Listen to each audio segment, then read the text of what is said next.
Buenas tardes, jóvenes estudiantes. Vamos a iniciar el curso de Derecho Penal General. Este es el segundo año AB diurno. Hoy es martes 22 de junio de 2021. Déjenme compartir. Óigame, todos los demás que no son Carlos, necesito que se pongan en vista, por favor.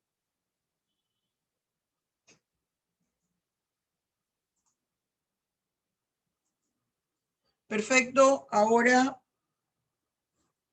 sí quisiera que me indicara, a ver, Arielis, ¿en qué número de transparencia quedamos? Profesora, nosotros quedamos en el número de transparencia 60. 60. Sí, quedamos en la última clase. Ajá. ¿Aquí? Sí, esa usted le explicó y veníamos al que sigue. Bien.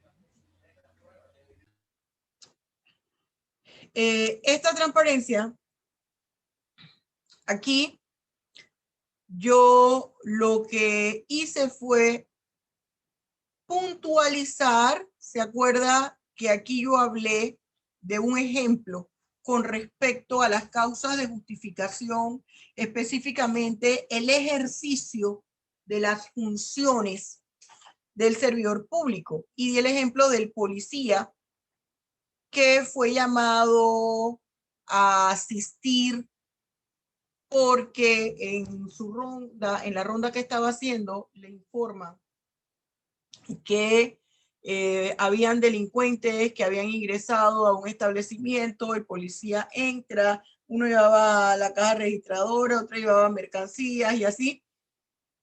El policía dispara y uno de ellos fallece. Está en el ejercicio de un deber legal.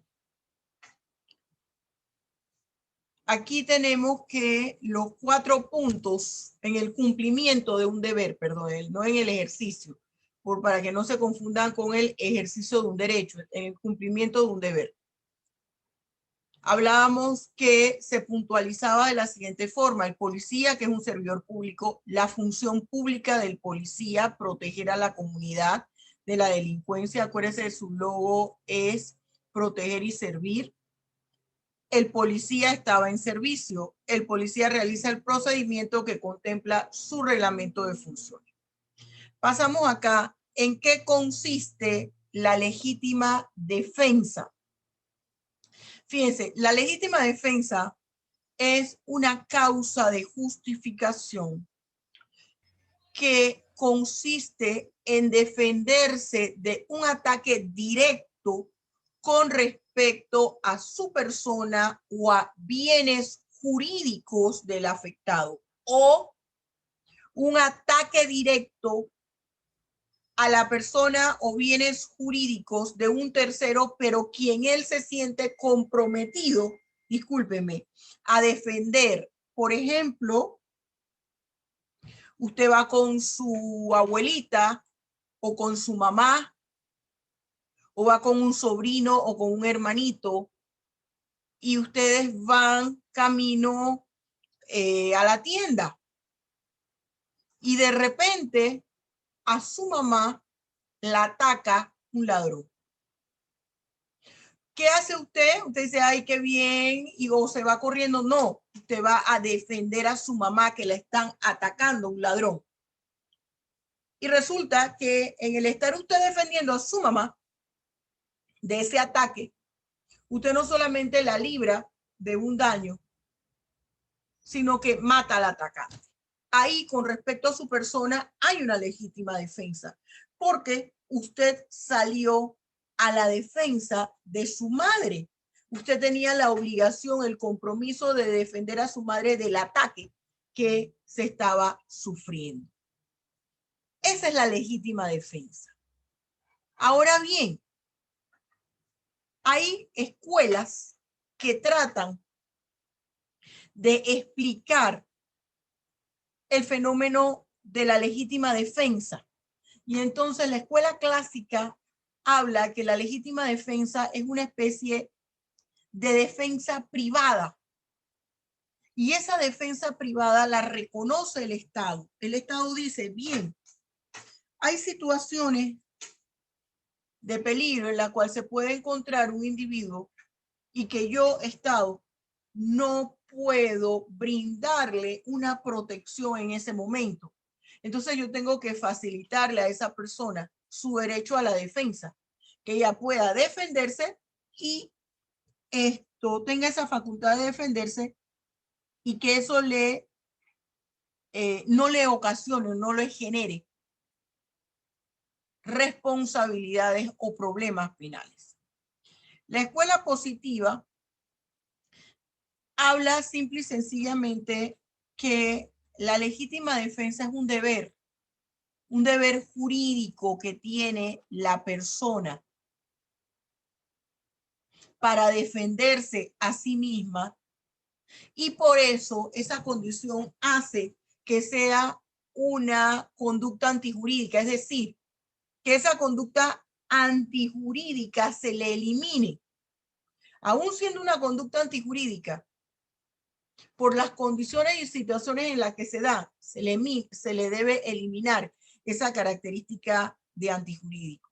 Pero hay algo que yo les he mencionado a ustedes, que independientemente de todas estas cosas, siempre se va a seguir un proceso penal al individuo, porque hay que deslindar que no fue otro el móvil de su conducta ilícita, número 1. 2, hay que tomar en cuenta que se hayan cumplido con los requisitos que la ley establece de que la agresión no haya sido provocada por quien actuó supuestamente amparado en la legítima defensa, que el medio que utilizó para defenderse no fue mayor o de mayor potencia que el medio usado en su contra, que el mal que evitó fue menor de que si no hubiese actuado.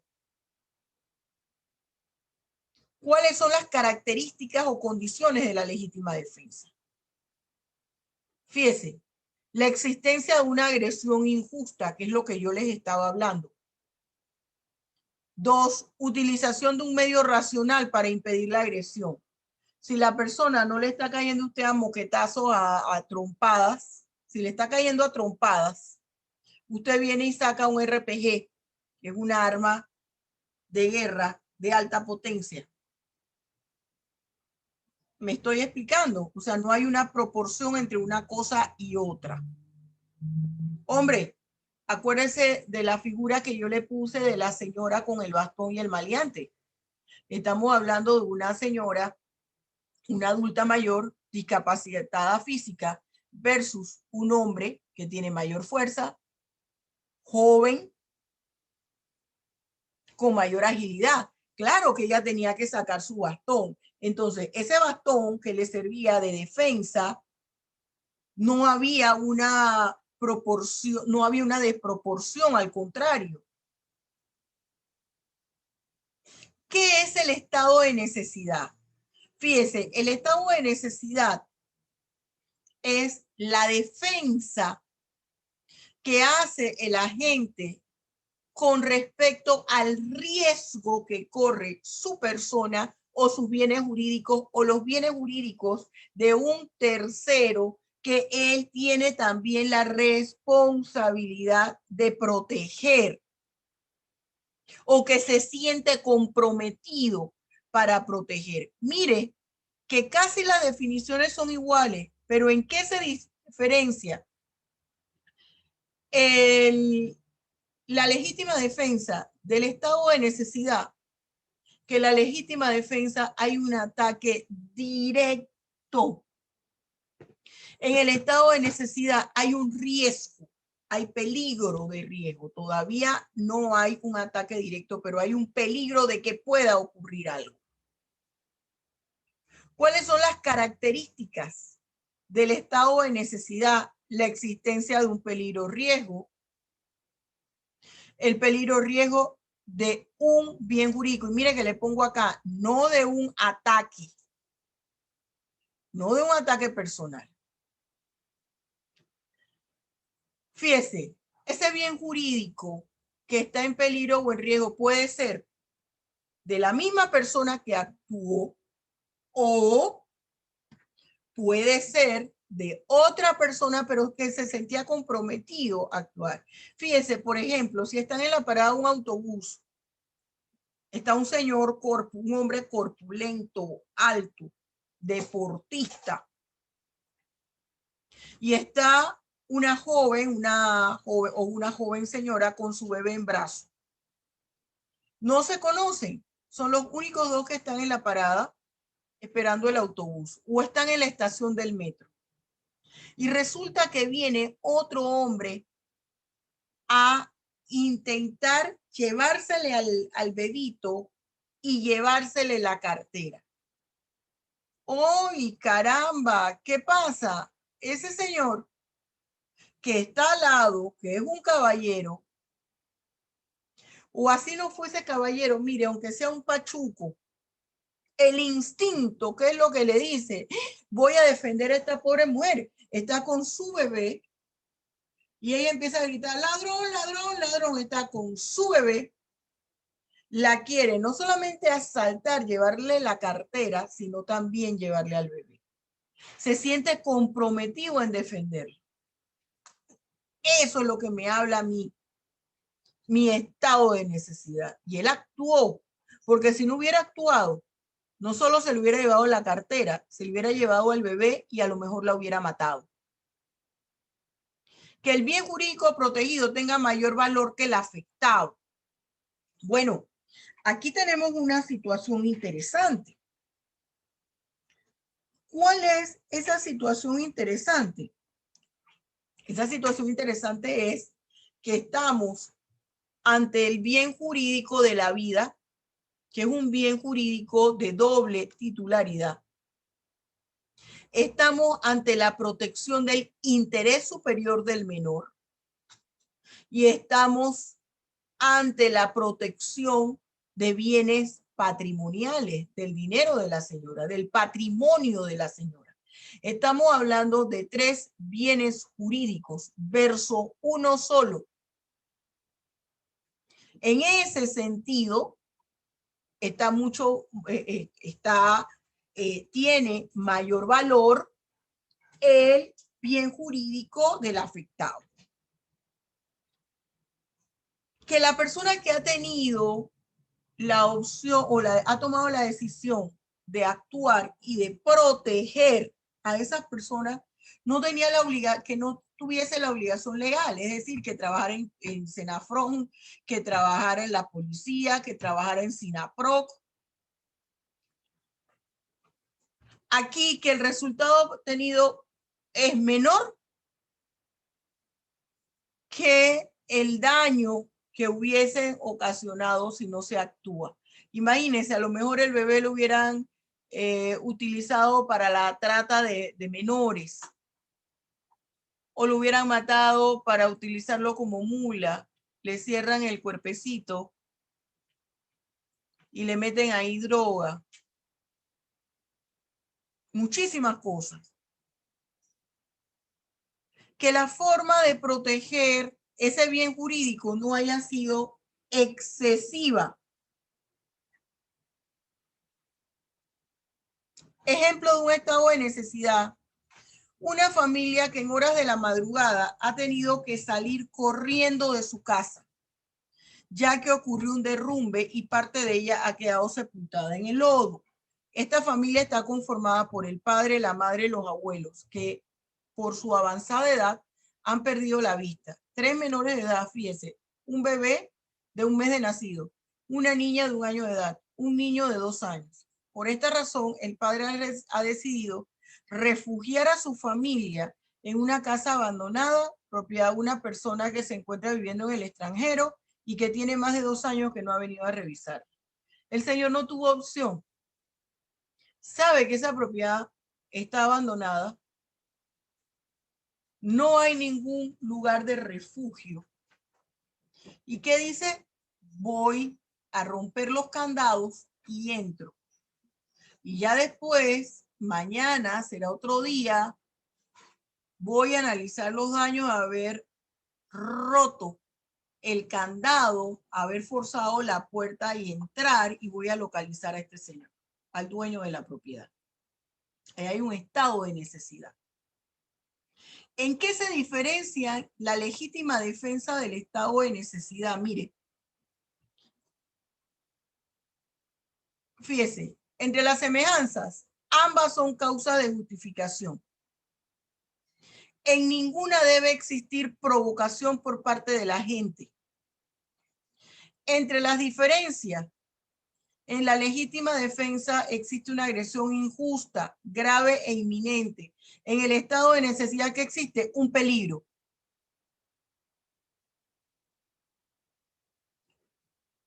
En la legítima defensa hay una reacción a una agresión injusta. En el estado de necesidad no es que hay una agresión, no es que hay una respuesta a una agresión. Se actúa para evitar el resultado de la agresión porque hay un riesgo. ¿Qué pasa si un extraño, mire, qué pasa si un extraño entra en mi casa y me defiendo? Se presume que hay una legítima defensa porque así lo establece el Código Penal. A quien actúa ante una agresión de quien ha entrado en su vivienda sin su consentimiento, su residencia, morada, casa o habitación. Pero ojo, siempre le aclaro a los estudiantes, no quiere decir que si presumiblemente usted actuó defendiéndose de un delincuente que entró a su casa, no se le va a iniciar a usted un proceso penal, se le va a iniciar y usted va a tener que subir y bajar fiscalía, juzgado, tribunales, para que se corrobore que no existía ningún nexo, ningún vínculo entre usted y esa persona, que no era ni su novio, ni su amante, ni su esposo, ni su esposa en realidad, y que estaban separados, ni que era un enemigo suyo, ni que ahí había un móvil pasional. Simple y sencillamente una persona que entró a tratar de hurtarles en la casa. Profesora, en esa situación sería como se vuelve nulo lo que es la legítima defensa. No es que se vuelve nulo. Ah, sí, en caso de que fuera un pariente y que es que están enojados. Bueno, si es un pariente y están enojados y se están defendiendo, ya no es que opera, habría también que investigar si es legítima defensa. Yo no lo invité, estábamos enojados y él entró, pero hay que ver que efectivamente sea lo que usted está diciendo, que no es que usted lo mandó a que llegara para matarlo ahí en su casa, me estoy explicando. Por eso es que se da la investigación. ¿Qué relación existe entre la legítima defensa putativa y los eximentes de culpabilidad? Me va a esperar un segundo porque me tuve que tomar antes el diurético y me va a, conjunto con mi pastilla de la presión, me va a disculpar 2 segundos, por favor.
discúlpenme, jóvenes, pero no suelo tomarme la pastilla de la presión junto con el diurético antes de las clases y no sé qué fue lo que me pasó hoy, que se me pasó. Bien, continuamos. ¿Qué relación existe entre la legítima defensa putativa y los eximentes de culpabilidad?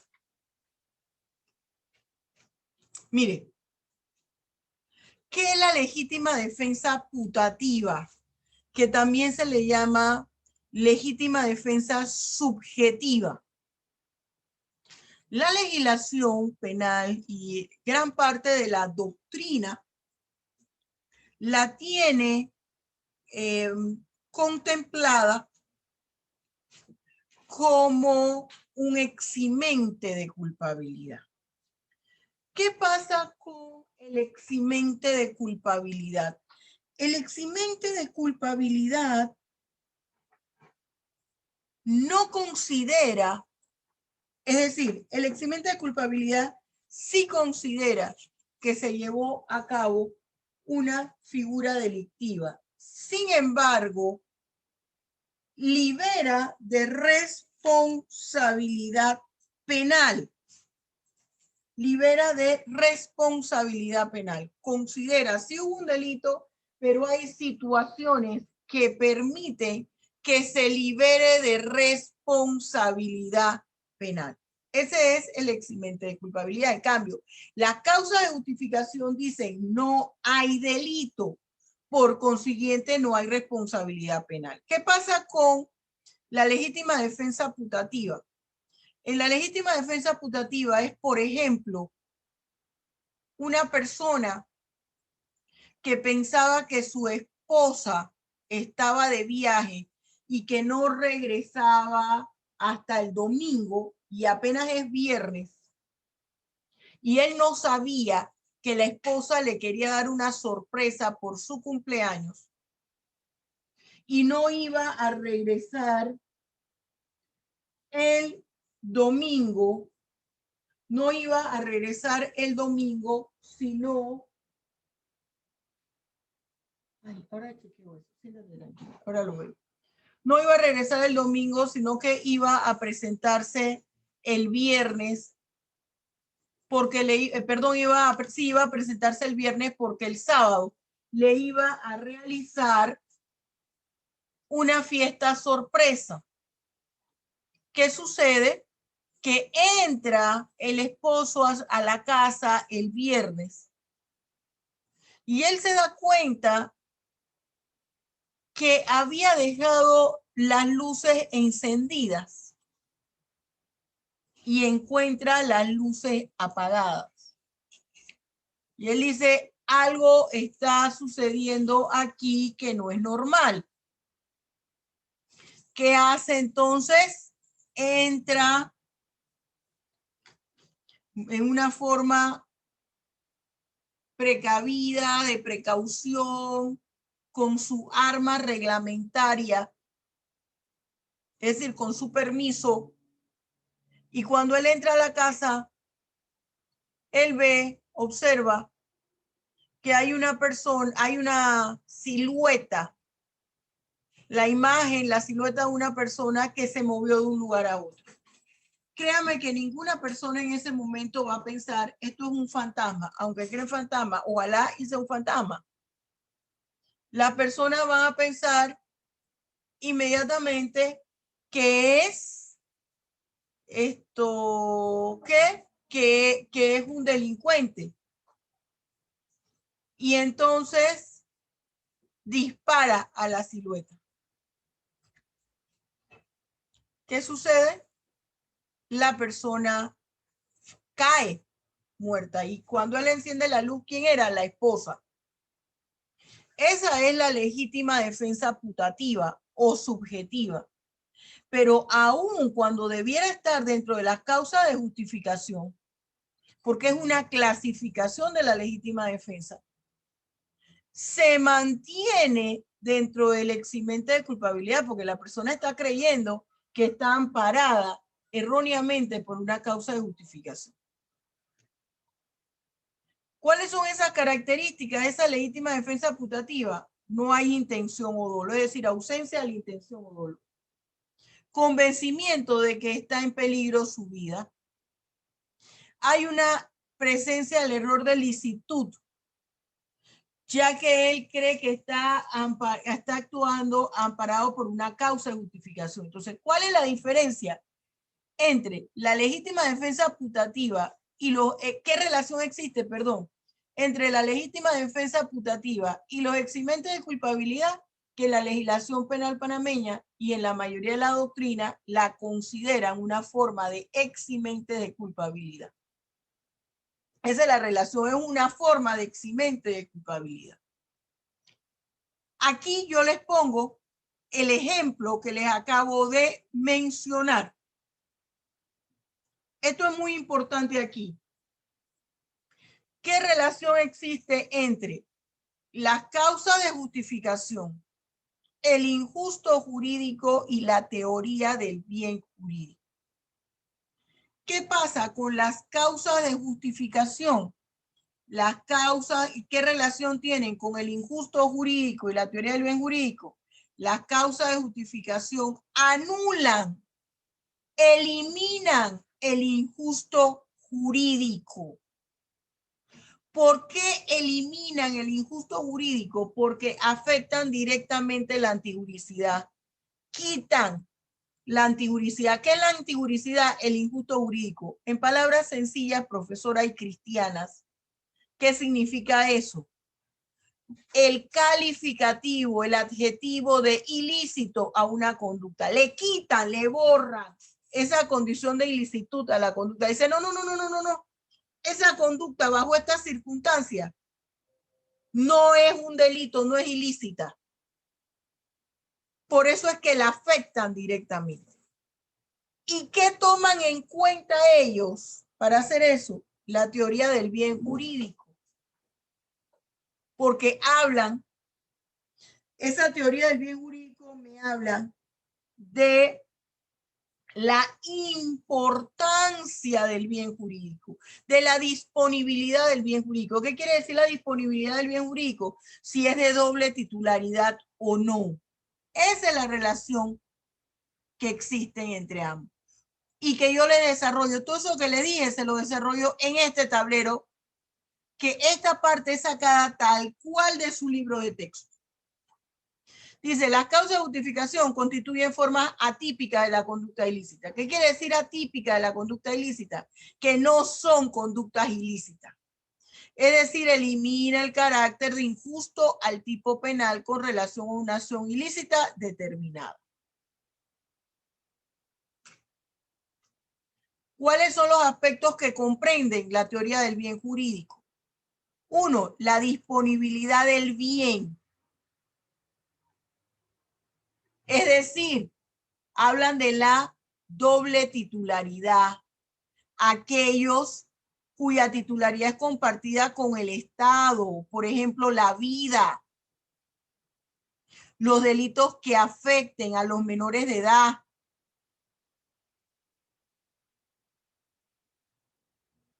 Esos son bienes indisponibles, los de doble titularidad.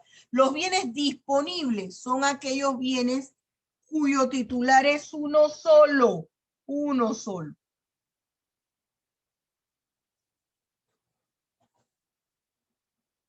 2, se toma en cuenta la magnitud del daño ocasionado y el impacto social.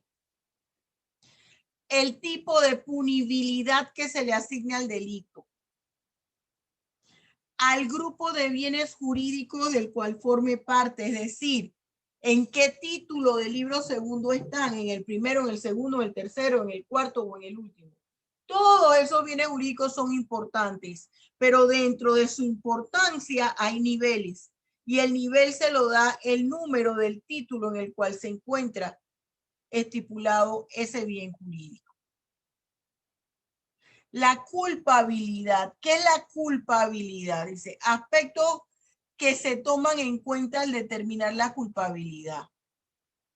Primero, yo tengo que decir que la culpabilidad es el nivel de responsabilidad que tiene un individuo que ha cometido, que ha incurrido en la comisión de un hecho punible.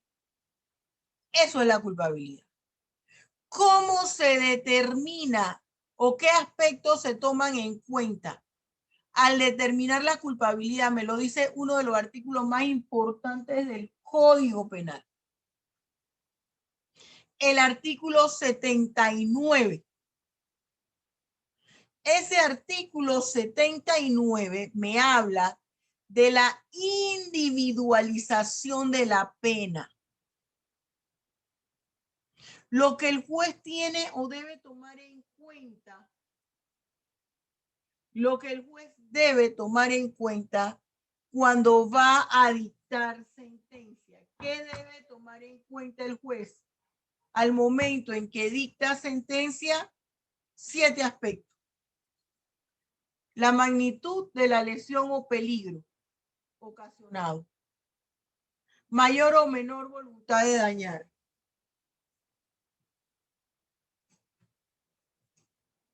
Dos, las circunstancias de modo, tiempo y lugar. Es decir, en esas circunstancias de modo, tiempo y lugar, cuándo se realizó, cómo se realizó, en qué lugar se realizó, qué fue lo que ocurrió, cómo ocurrió. Esas son las condiciones de modo, tiempo y lugar. La calidad de los motivos determinantes. Eso, la calidad de los motivos determinantes es el móvil. La conducta de ese agente o sujeto activo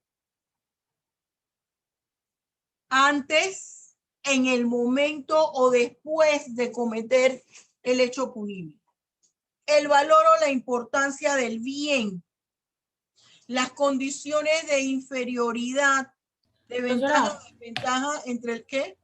Perdone que la interrumpa. Al usted referirse en la calidad de motivos determinantes como móvil, que nos dijo, móvil es como el transporte. No, mi amor. El móvil es lo que usted escucha en las noticias. El móvil fue pasional. Móvil quiere decir los motivos. ¿Cuáles fueron los motivos? El móvil del delito que usted escucha en las películas. Pasional, fue dinero, fue viejas rencillas. Y demás condiciones del sujeto activo, cuando dicen demás condiciones del sujeto activo o pasivo, es de dónde provenía esa persona. Esa persona tenía estudios, tanto la víctima como el victimario. ¿De dónde era? Estaba casado, soltero, tenía hijos. ¿Quién era su familia? ¿Quiénes fueron sus padres? ¿Tenían grado de escolaridad? ¿Sabían leer y escribir? ¿Estaban casados sus padres? Y lo que yo siempre digo en todos los salones, no importa si el victimario tenía 70 años de edad, le van a hacer las mismas interrogantes. ¿Quiénes fueron sus padres? Usted se va bien con su papá, con su mamá. Su papá estaba en la casa. ¿Usted conoció a su papá? ¿Cuántos hermanos son? Todos son del mismo papá y de la misma mamá. Todas esas preguntas se las va a hacer el juez y tienen que ver con condiciones personales. ¿Por qué?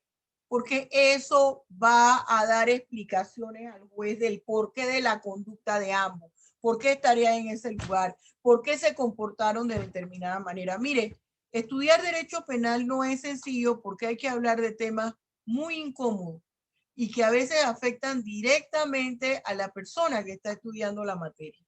Pero usted decidió estudiar derecho y usted tiene que dar el curso de derecho penal y tiene que ver estas cosas. Es como el médico que está estudiando la salud mental y tiene familiares con problemas de salud mental. Se va a sentir un poco incómodo porque está analizando la situación de su familia, pero tiene que pasar por ahí, por ese estudio. ¿Qué se toma en cuenta, además de todos estos aspectos? que me habla el artículo 79, que es básico para todo.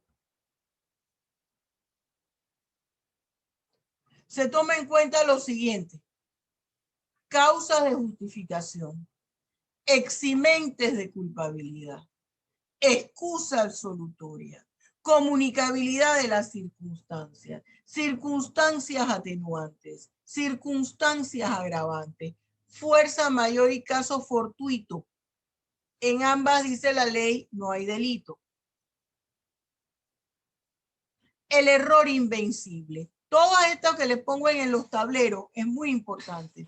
Orden emanada de autoridad competente, estado de necesidad exculpante, coacción o amenaza grave, miedo insuperable, causa de justificación inexistente, estado de necesidad justificante disculpante. Todas estas cosas que yo les menciono, vamos a tocarla con mayor profundidad en el segundo semestre, porque aunque lo tienen como materia del segundo semestre, es importante, son tan importantes que hay que estarlas afianzando. ¿De qué se trata la culpabilidad? Yo les expliqué qué implicaba la culpabilidad. Les dije que es el nivel de responsabilidad penal del individuo. Y aquí habla de que esto implica, les puse, el momento en que el individuo realiza los actos idóneos, que al momento que el individuo realiza los actos idóneos, no exista ninguna situación, ninguna condición que les vaya o disminuir ese injusto jurídico o eliminarle el injusto jurídico y le va a afectar directamente su nivel de responsabilidad penal. ¿Qué teorías explican la culpabilidad? Está la teoría psicologista, la teoría normativista en el causalismo y la teoría normativista ante el finalismo. Son estas tres. ¿Qué nos dice la teoría psicologista? Aquí me habla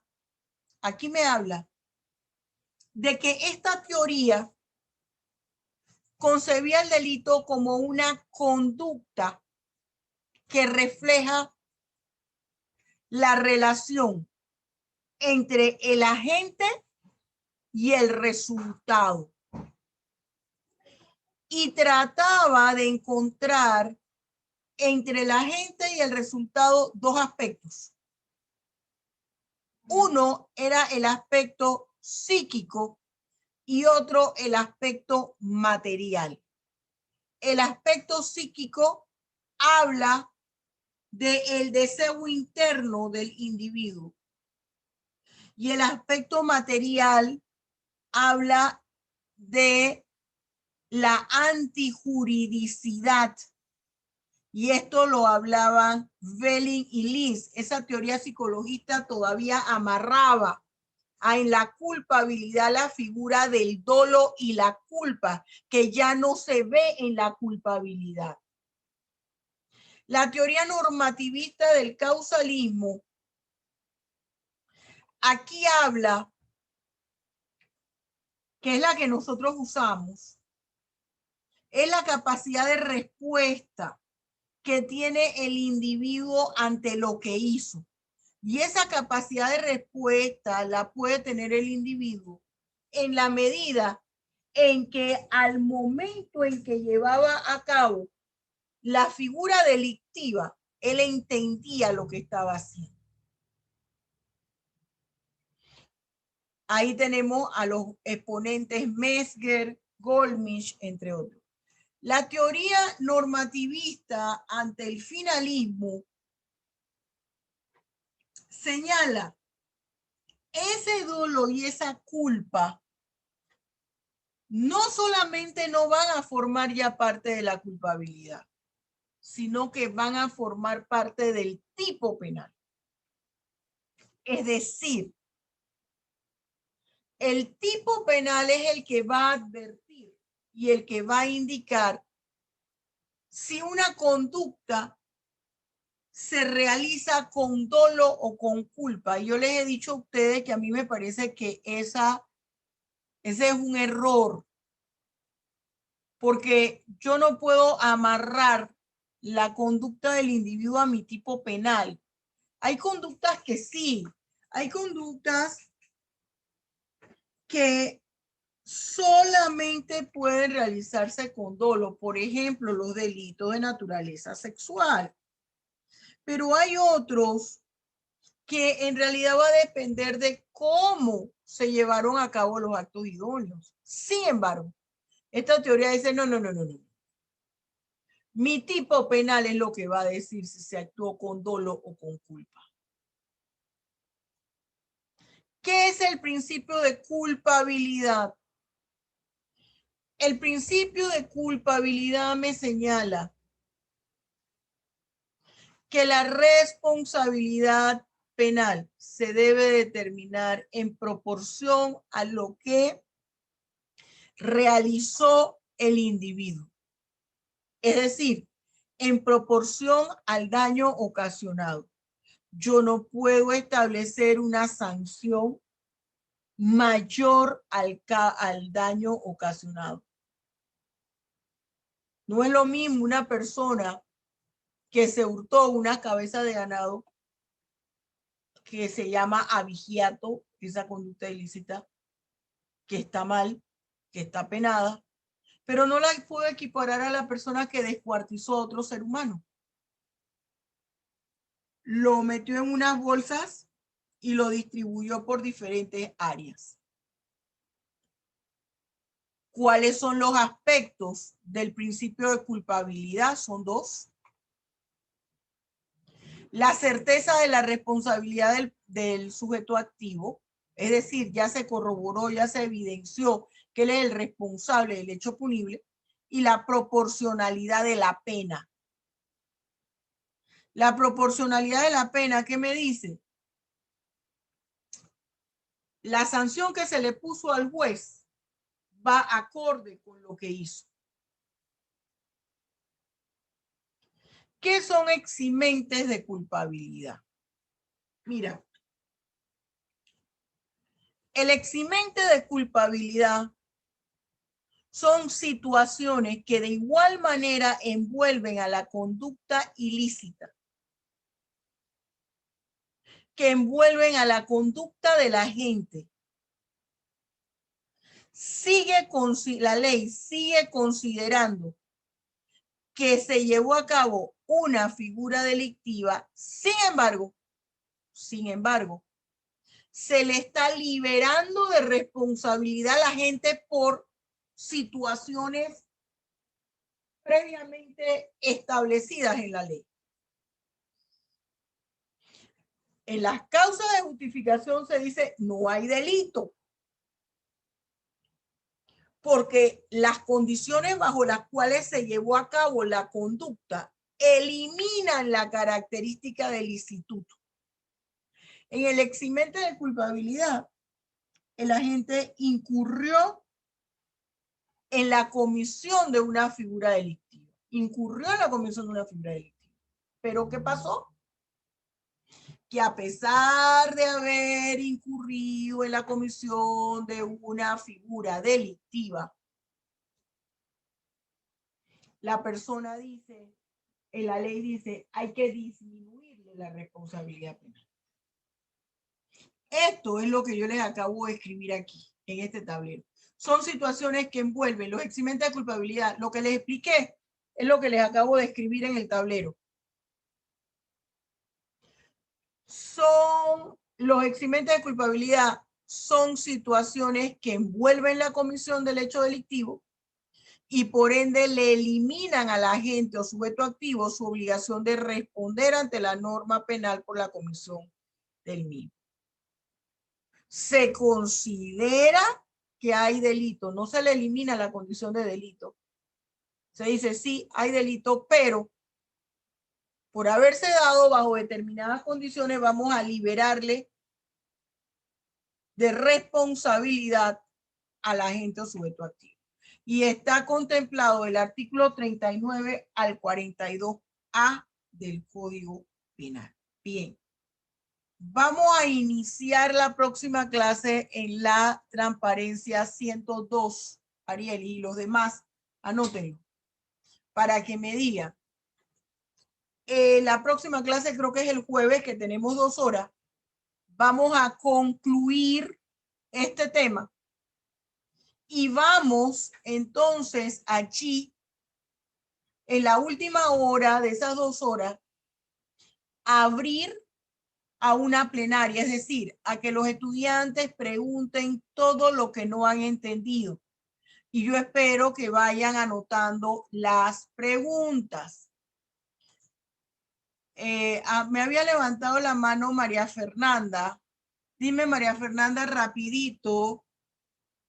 Bueno, era una pregunta sobre eso de la legítima defensa, porque tengo entendido que si alguien viene, o sea, entra a mi casa, pero no hay un arma, o sea, no hay algo, y yo le disparo porque si tengo un arma, puede que no entre la legítima defensa porque causé un daño mayor al que posiblemente... Ajá, al que posiblemente esto hubiese dado, pero ojo, allí va a depender, y esa pregunta está muy buena, ahí va a depender de la argumentación que haga tu abogado, porque hay que tomar en cuenta, si estabas tú sola y era un hombre, la contextura física del hombre, la estatura, tu contextura física, los antecedentes de esa persona, por la hora, por qué entró allí, todas esas cosas.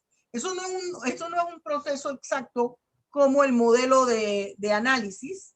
El modelo de análisis en cuanto al formato, primera parte, segunda parte, tercera parte, porque el modelo de análisis en cuanto al contenido varía.